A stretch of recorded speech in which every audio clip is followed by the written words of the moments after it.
Good afternoon. I'm Peter Gelb. Welcome to a discussion of the holiday event that we're planning next week on New Year's Eve. You know, it's not so easy to feel festive this holiday season, but we're here to provide a preview of a sparkling event that we hope will bring some joy to all of you and others around the world who will be tuning in on New Year's Eve. With me are the brilliantly gifted agents of song and happiness that will help turn your New Year's Eve into a celebration and hopefully a harbinger of better things to come in 2021. So hi, Angel and Pretty and Matthew and Javier, welcome. It's great to see you all, and it's great to see, Angel, that you are celebrating Christmas already. Might as well get that out of your system before New Year's Eve, I guess. First, I want to thank all of you who are joining us watching live. I know there are many hundreds of patrons and audience members who have been loyally supporting the Met during the pandemic. We wouldn't be here without you, and I can't thank you enough.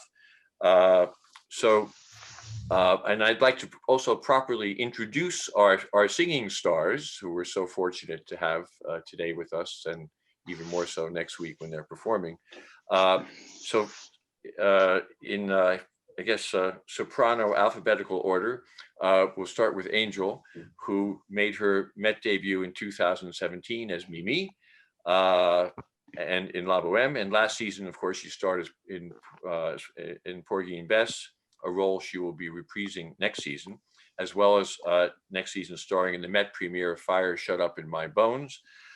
Here is Angel singing a bit of Mimi's first act aria, which is one of the arias she will also be singing in its entirety on New Year's Eve. So here is Angel Blue.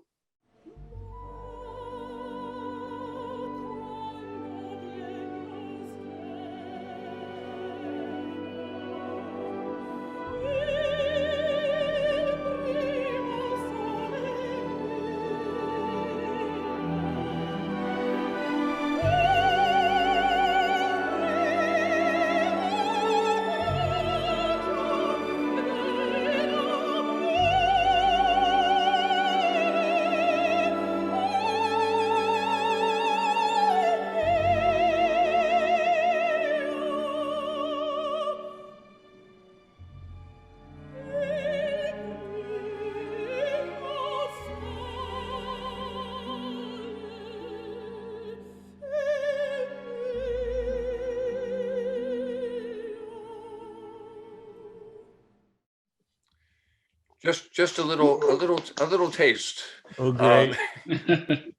Bravo, Angel, and welcome. And now, soprano Pretty Yende, who first appeared at the Met, I'm sure many of you remember, as the Countess in Rossini's Le Comte d'Ori, and since then has sung a number of many starring bel canto roles on the Met stage and on the leading stages of the operatic world. Here's an excerpt from Chacun le sait, from the 2019 HD transmission, live in HD transmission that was seen in movie theaters, of La Fille de Régiment, which is a delightful aria that she will be singing in full on our New Year's Eve program.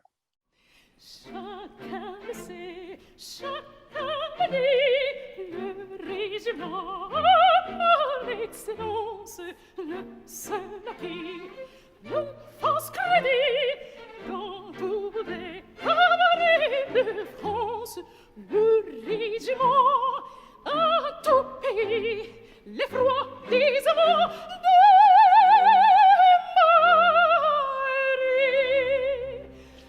Mais de la beauté bien si près,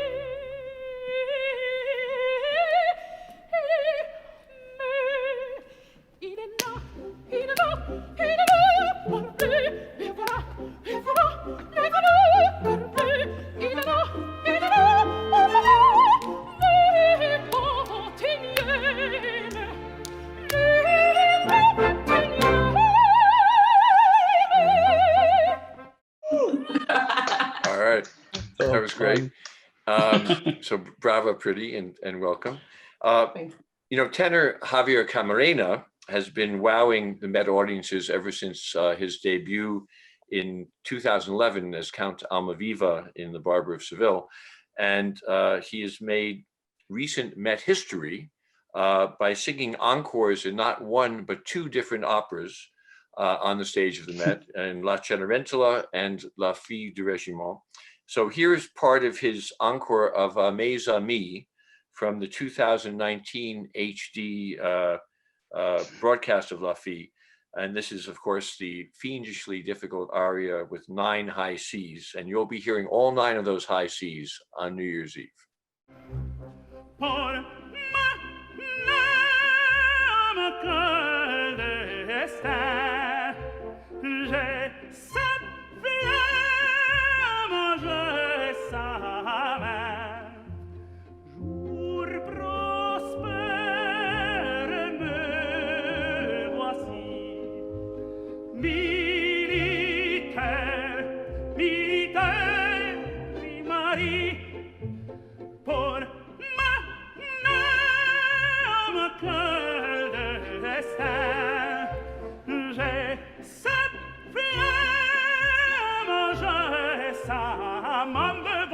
Me voici, militaire Marie, me voici, militaire Marie.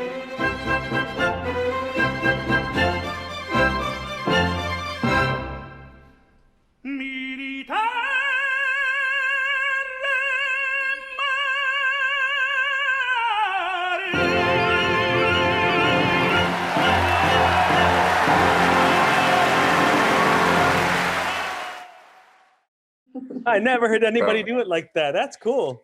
I'm sure, Javier, you could have held that note a lot longer if you wanted to. It was you make that sound too easy, but only for many people it's incredible. It's amazing to hear you sing that. So and finally, and certainly far from least by any means, is the great Matthew Polenzani, who has been one of the Met's most important and beloved tenors for more than 2 decades, giving nearly 400 Met performances since his 1997 debut in Boris Godunov, and he's starred in 11 live and HD movie theater transmissions, which is a very high percentage, and also because of that, Matthew has been a welcome fixture in the lives of so many during the pandemic who have been benefiting from our free nightly streams. So Matthew's been bringing solace and joy into your homes already, even before next week's New Year's Eve program. Last season, Matthew added the role of Rodolfo in La Boheme to his already very extensive repertoire. And so we're going to hear a little bit of an excerpt from the first act aria, which he will be singing in its entirety and beautifully next week. So here is Matthew Polenzani singing from La Boheme.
just a little preview.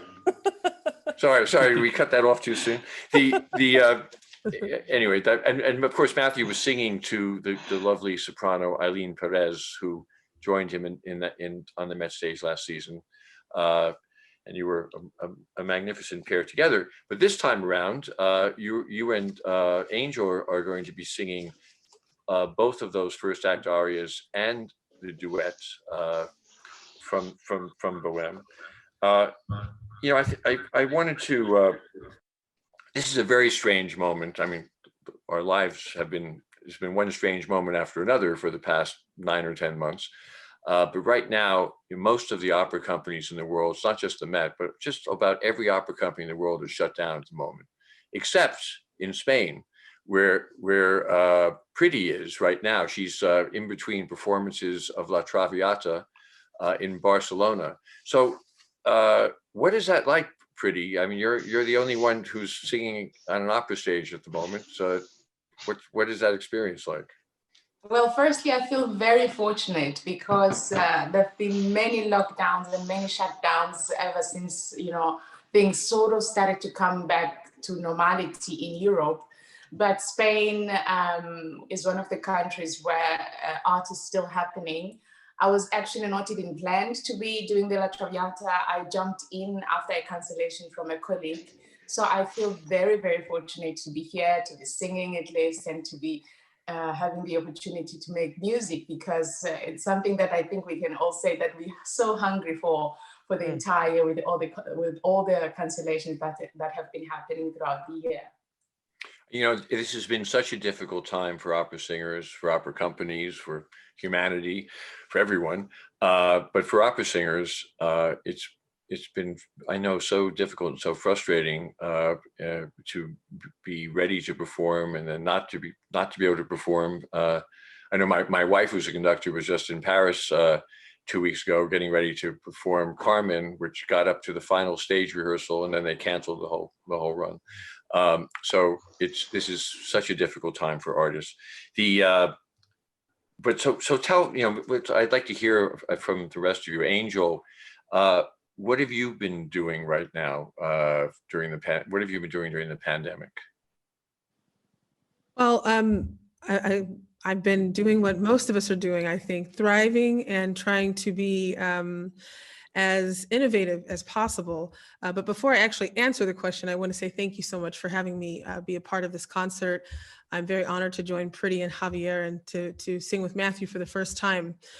For me, I've been doing a lot of virtual concerts, a lot of virtual things. I started a web talk show series, and that for me has actually played an incredibly important part in my artistry, because I've been able to develop myself as an artist from a very different standpoint. And I have to say, I do enjoy it.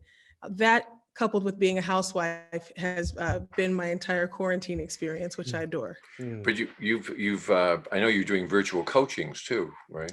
Yes, I was. I was giving some virtual sessions online, talking with younger singers, and spending my time that way. I have to say, I've been able to keep myself busy during this time, which is really a blessing. Well, that's great. And I know, like all of us, we can't wait to get back into the full swing of performances once again. So, and Matthew, you're actually in an unusual situation, because you actually have sung on the stage of the Met on New Year's Eve a number of times, including last year. And I know you have done some traveling to Europe and performances, but can you give us an idea of what your life, your professional life and life otherwise has been like for you in the last months? Yeah, well, I was lucky enough to have a job in Madrid this summer that they ended up doing all the performances of. I mean, Spain is one of the only countries in the summer a lot of people were open, but so I went there and we did all those shows without any trouble, and then I came home, and I had planned to be home the whole fall. And then I had an opportunity to go to Stuttgart to step in, also like Pretty, to step in for a colleague who canceled. And within about a week of arriving there to sing Werther, they announced their new lockdown. So what we ended up doing was we ended up finishing the rehearsal process up until the piano dress rehearsal, because they had already let the orchestra go. But with the idea that maybe we would do them later. And right now we have them scheduled for March and April, which is a time I was supposed to be in London, but those performances are canceled also. And just last week I was in Madrid again to sing a recital. And I was thinking about this. It's only the second time since January I sang in Munich in January, and I did a recital here in Arizona. And then I haven't been in front of a public since then, I guess July. So not to say I'd forgotten what it was like, but oh gosh, I mean, to walk out on the stage and have the people go crazy. I mean, it was such a great feeling. And I'd sort of forgotten what it was like to be in front of people.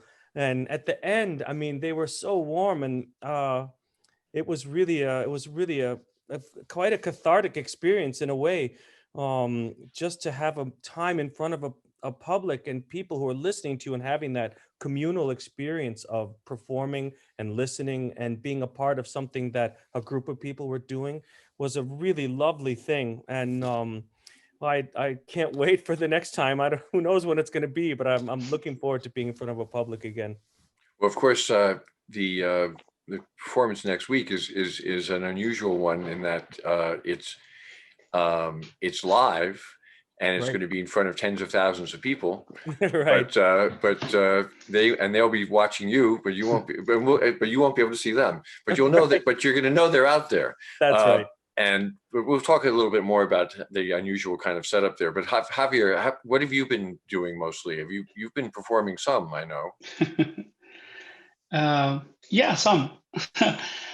But mainly, I think I have been enjoying my family life, which is something we don't have the chance to do so often.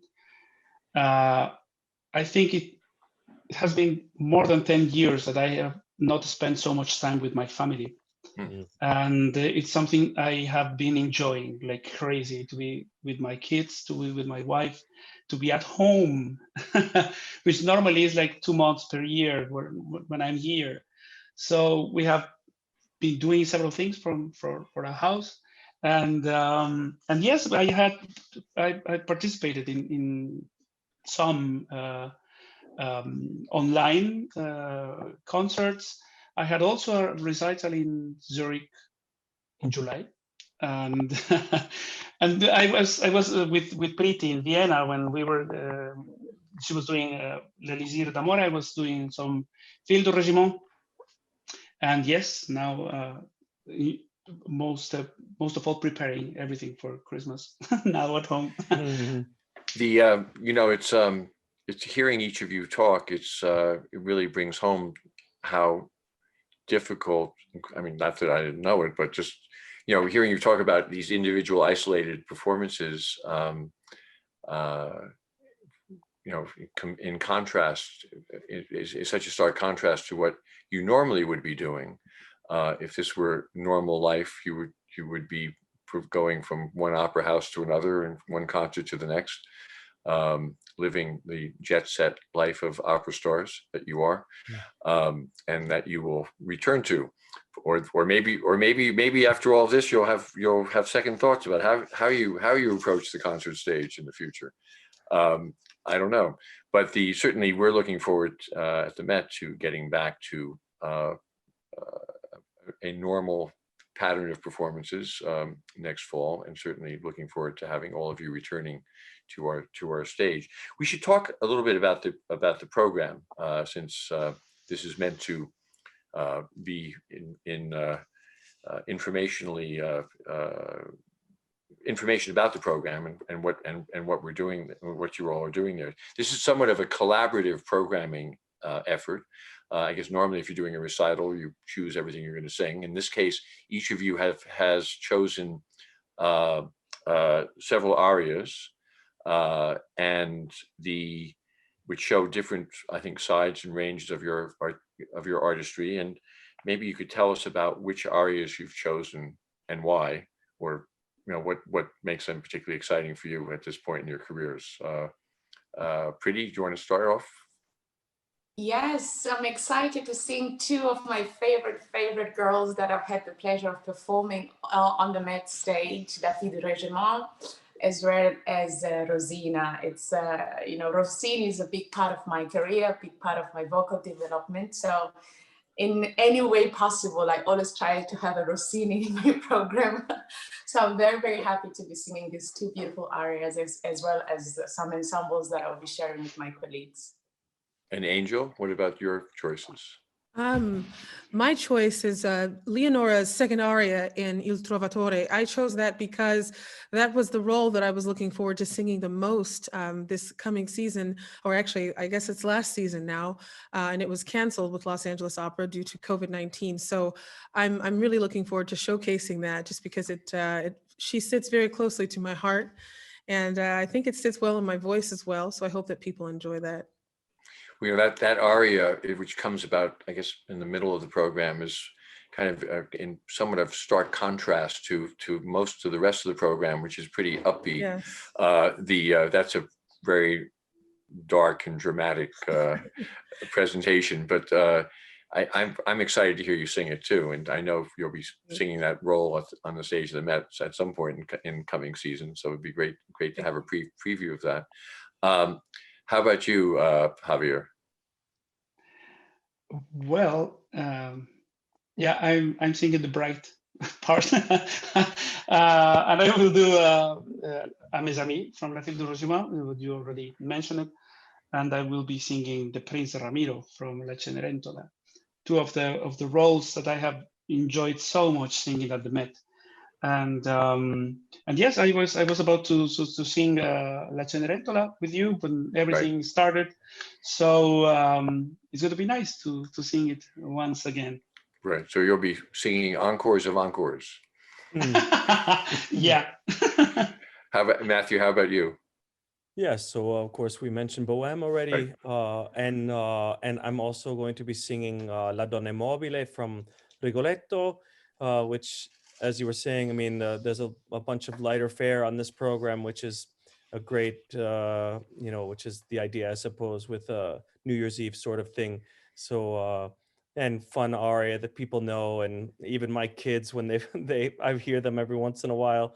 Like I hear them like they're playing on their instruments. I'll hear that like on my kid's violin, or my son had to play it on his trumpet. So it's kind of fun for me. But yeah, and I don't know, I know it's a light fare, but it's so fun and recognizable, and an aria that gives a lot of pleasure. Well, and also, I mean, even though it gives so much pleasure and it's light fare, and it was a popular hit sung in the streets of Italy in its day. It's still under, if you take it into context, it's a rather dark. It has a rather dark context. Yeah. Nice lyrics. Yeah, it's true. Fun music, but heavy sentiment, say. Yeah, with murders taking place around it. Right. So then there also are duets and quartets and Neapolitan songs. And do you have any? Are there any favorite other parts of the program for any of you would like to opine upon? Well, I'm looking forward to. I'd never sung Torna Sorriento. I don't know how I'd avoided it all these years, but over all the Neapolitan kind of songs I've sung, but somehow it's just one of those ones that never crossed my path, and I'm excited about that. And I'm excited also for the quartet from Rondine, which is the kind of thing that I mean, I don't know. I've never been on a program where it was just two tenors and two sopranos, so like that lined up just perfectly. So that's exciting for me. Yeah, it is unusual to have a program of two tenors and two sopranos, but it's you're all such wonderfully gifted artists, and I think the way the pieces you're singing sort of complement each other in interesting ways, and the quartet from La Rondine and the arrangements of these Neapolitan songs. There are three of them which involve all of you, or I think are will be fun, certainly fun. I hope for you to sing, and certainly for the audience to hear. What about the rest of you? Are there any other moments in the program that you're particularly looking forward to, or not? I'm looking forward to hearing my colleagues sing. I'm looking forward to being with everybody and hearing them sing their pieces. That's cool. Yeah. Pretty. Yeah, me too. We have. I'm looking forward to be with everybody and to hear them sing too. But we have the Sonambula duet, right, Javier? That Yeah. we will be singing for the first time together. We've never sung Sonambula together. We've done Puritani together, but not Sonambula. So I'm looking forward to that. Right, that's beautiful. Yeah, it's a beautiful duet. It's a beautiful duet. Yeah, me too. I mean, I'm excited about the whole program. I think it's fantastic. It's joyful, very enjoyable from everybody. They're all amazing colleagues and amazing singers. I admire every one of you so much. And it's going to be a pleasure to share the stage with you. And yes, I agree with Matthew. I think the quartet of Rondine is something that it's kind of exciting. Right, and that's of course even in opera houses, La Rondine is rarely performed. That's probably the one of the Puccini operas that is least performed, although it's very beautiful. So the circumstances of this concert are unusual too, and I can't say I wasn't worried a few weeks ago when Germany announced more severe lockdowns.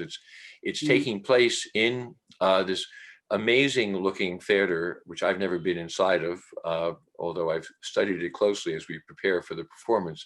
It's called the Park Theater in Augsburg, Germany, which is not far from Munich. And I think we have a couple of photographs of it. Can we put those up?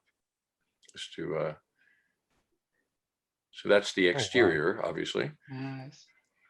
And the Like inside, nice. when we go to the next photo. Oh, wow. my.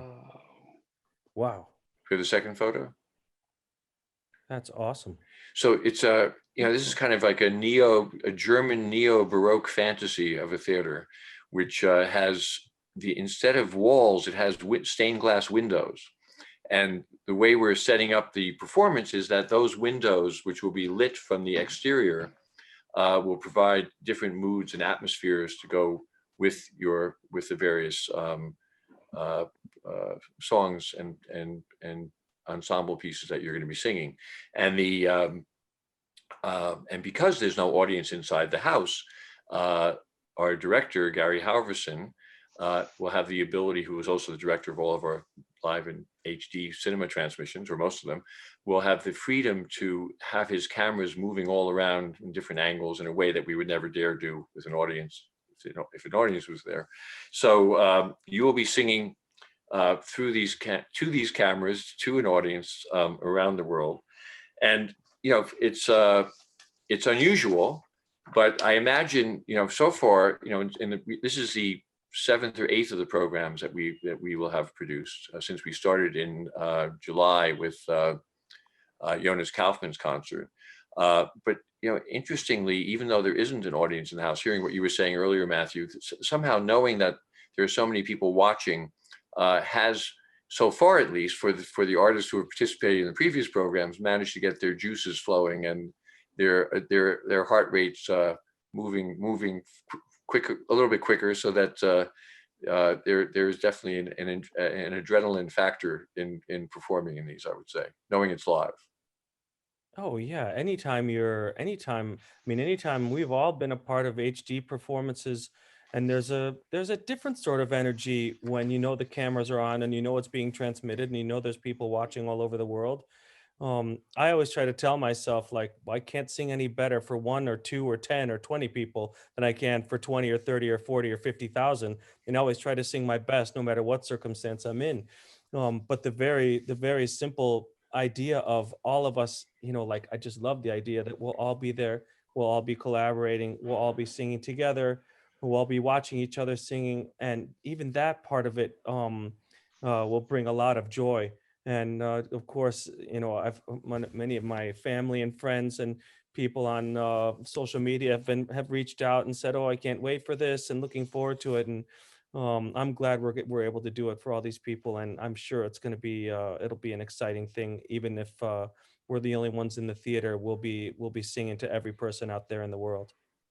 Well, it'll be you and a well-equipped crew. Right. Because of the COVID restrictions, we have to work very closely with the health authorities in Augsburg, who will have a medical staff around, and they'll be testing and all that kind of stuff to allow you to feel free when you're on the stage with each other. So one of the features of these Zoom calls is that with our audience that's watching live right now, our patrons and donors, is that they get to ask some questions. And so before we leave, we have a couple of audience questions that I want to throw your way. Nothing to be frightened of. For so the first question is, for each singer, what is your New Year's resolution? Who wants to go first on that one? Javier? I haven't arrived there yet. It's too soon. Too soon? Too soon? All right. Well, you have a week. Yeah. How about you, Angel? I don't have one either. Oh, come on. No. No New Year's resolutions? All right. Pretty? Too soon, too soon. You're all stonewalling this question. Okay. Well, I can say, I don't mind to say, I also hadn't considered it. I haven't been thinking about New Year's resolutions just yet, but I know that with the advent of the vaccines and things like that, and the idea that at some point, sometime next year, things will start to be normal, that I will redouble my efforts to make sure, just like Javier was just saying earlier about my time with my family and such, and I have 3 boys, and you know, if I start to count the number of months and years that I've missed being away from them over all this time, I could say that I've probably been in their lives, maybe half of their lives if I was lucky. So I want to make sure that with the time that I have available to me, that's not full up with work, that I make sure that I'm filling up their lives too. So I can put that as a New Year's resolution. I mean, it's been good for that this year, but that's been good for my boys, and it's been good for our family, as a generality. But I want to make sure that I don't lose sight of that as things start to return more to normal. That's very beautifully said. So you should divide your time between your family and the Metropolitan Opera. Exactly. They're both my family shows. Both of those are my families. Yeah. All right, here's another question from the audience. Practicing in nearly complete isolation, have you learned anything new to you about your voice? And how do you keep your vocal technique in shape during the pandemic when you're not singing as often? Is that good for your voice or bad for your voice? Who would like to take that question? Since Angel and Pretty, you have to answer that since you didn't answer the other question. Okay. I think it has been quite interesting for me to have the possibility to just study, not because I have to go to work, but just because it's an exploration kind of a moment, not because I'm preparing something. So I would study, and having time to actually digest, to have my body and my vocal cords and my mind to digest what I've learned, not because I need to study and work at the same time. So to have that time off has allowed me to see the progression of the things that I'm, aspiring for and have been working on. And obviously you work best, or you realize most when you're working. So as we have been starting to work now, I am looking forward to the implementation of all the lessons that I have been learning all along, because ultimately it's when you are on stage that you can fully apply everything that you've learned before. Right. If that makes total sense, of course. And Angel, what would you say? Can you repeat the question again? Well, it's really what have you, I guess part of the question is, during the pandemic, what have you been working on vocally, and how do you keep your voice in shape when you're not singing as often? And if you're trying different things. Yes, I have to be honest, I haven't been trying very many different things. I've enjoyed the time off. I welcome it, and I don't show any contempt for not singing right now. A large part of that is because, like all of us, I was gone. Last year I was only home for 54 days, and that's a short amount of time to be home for 365 days in the year. Sure. So this season of COVID-19, I've taken it upon myself to sort of rest as much as possible. My voice, I mean. And with that, I found that my voice grows when I'm resting. Interesting. And, that's the biggest thing that I can say I've learned during this time about my singing, about my voice.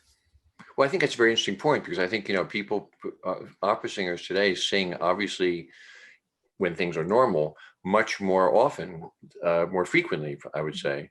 With jet planes and everything else. I mean, jet planes have been around for a long time, obviously, but it's a far cry from the olden days of opera when people would travel more leisurely and perform perhaps less frequently. If that is true. It certainly took longer to get between places. Maybe they perform just as frequently. But Javier, have you had a chance during the pandemic to think of vocally differently or to work on different material? Wow, no. No, it's yeah. Are there any new roles that you're working on? Yeah, Gerard from Lacme is the one I'm working on right now. Right. That's the name, right? I'm terrible with names even for the characters. Okay, no, but maybe it doesn't have to do so much with singing.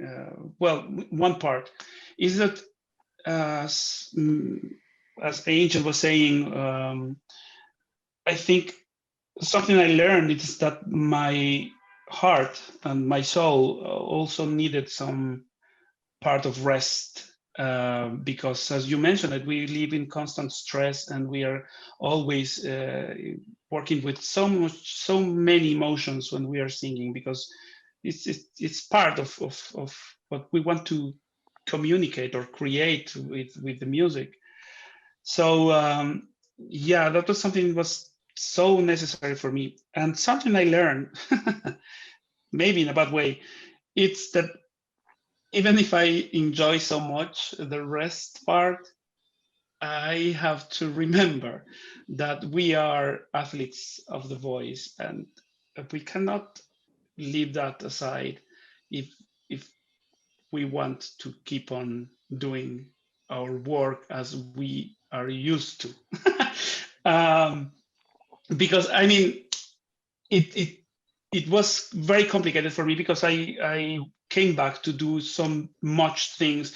In August, we had a recording of Il Pirata, and right after that, I was in Vienna, and I had a terrible day one day, and actually it was the day we had our performance of L'Elisir d'Amore, because I was also covering a colleague, and I was with Priti, so that was nice. But that same day, I had the rehearsal of La Fille de Regiment in the morning, and then I was studying Marino Faliero, which is a terrible, terrible, terrible, terrible, terrible role. So I hope you never program that and never invite me to do that in the Met. It's beautiful. I mean, it's beautiful music. It was so terrible. So I was very, very tired because I was not in shape. So it led to a small lesion in one of my vocal cords, which now I have 3 months to recover. So I'm so much looking forward to the concert now, because I really am eager of singing again after all this period of completely silence, and then a little of rehab in the vocal cords, and then to gain again the strength and stamina. And so, yeah, so there are these two like important lessons for me during this time. Well, it sounds like all of us have, all of you, I should say. I've learned my own lessons, but I won't go into them right now. But I think it sounds like all of you have actually learned more about yourselves as artists and humans during this terrible time. And I thank you so much for sharing your experiences with our audience today. And I know it's just going to make people even more excited to hear you all performing next week. And I can't wait to, I'll be seeing you virtually in the rehearsals, but I will be with you in spirit. And I can't thank you enough. So thank you so much. Yeah. And thank you to all of you who are watching today and who will watch this conversation in the days ahead. Thank you for supporting the Met. Thank you for supporting these wonderful artists. we need you, and we opera will not be the same until we're ultimately all back together again in opera houses. So I wish you all a great new year, and thank you all so much today. Bye-bye. Thank you. Thank you. Thank you. Bye, Thanks so everybody. much. Thanks. Bye-bye. Bye, everybody. Bye.